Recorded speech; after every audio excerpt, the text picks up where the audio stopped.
Most people are told the same financial advice their entire lives. Save your money. Spend less than you earn. Put something aside for the future. It sounds responsible, it sounds safe. But for most people, saving money alone quietly becomes a trap. Because while your money is sitting still, the system around it is constantly moving. In this video, we're going to explain why saving money by itself is not enough, how the system slowly works against idle cash, and what most people misunderstand about playing it safe financially. Once you understand this, you'll see saving in a very different way. This is Business Decoded, where we explain how money and businesses really work. Saving money feels productive because it gives a sense of control. You see the balance grow. You feel disciplined. You feel responsible. For many people, saving represents security, but comfort does not always equal progress. Money has a hidden enemy: time. Every year, the value of money quietly declines through inflation. Prices rise. Purchasing power falls. And this happens whether you notice it or not. Even if your savings balance stays the same, what that money can buy keeps shrinking. This means money that is not growing is actually losing value in real terms. The loss is slow, but it is constant. Most savings accounts pay very little interest, often less than inflation. So, while your bank balance looks stable, its real power is slowly eroding. This is where the trap begins.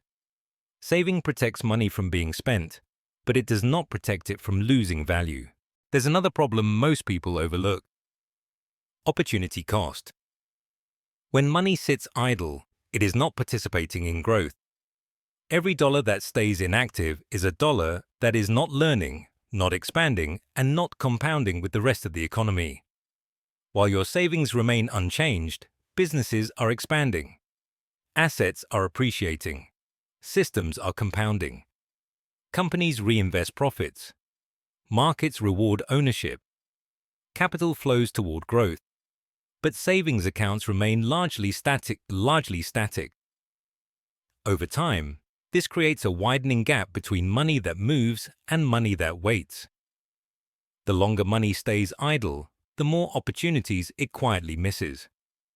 Not because the owner did something wrong, but because the system rewards participation. And inactivity has a cost, even when it feels safe. Saving alone creates a false sense of progress.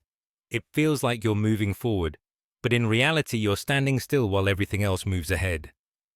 Over time, the gap becomes impossible to ignore. This doesn't mean saving is useless. Saving is essential. But it is not a strategy by itself. Saving is a foundation, not a destination. It helps you avoid emergencies, reduce stress, and make better decisions. Wealthy systems don't rely on saving alone. They use savings as fuel. Fuel for investments, fuel for businesses, fuel for assets that compound over time. In these systems, money is not meant to sit still. It is meant to move with intention. Savings create stability, but growth comes from deployment. Capital is allocated, not stored. It is placed where it can multiply, generate returns, and create new income streams. Savings is the starting point, not the end goal. It's the foundation that allows money to begin working, instead of simply waiting. The biggest mistake people make is believing safety and growth are opposites. Avoiding reckless risk matters, but avoiding growth entirely is also a risk. A slow one, an invisible one. You stop asking, "How much can I save?" and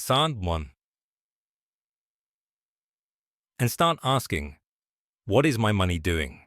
Saving money alone is not the trap. Believing it's enough is. This is why financial education matters. Not to encourage reckless decisions, but to help you understand how systems actually function. This is what we break down on Business Decoded: how money and businesses really work, without the noise.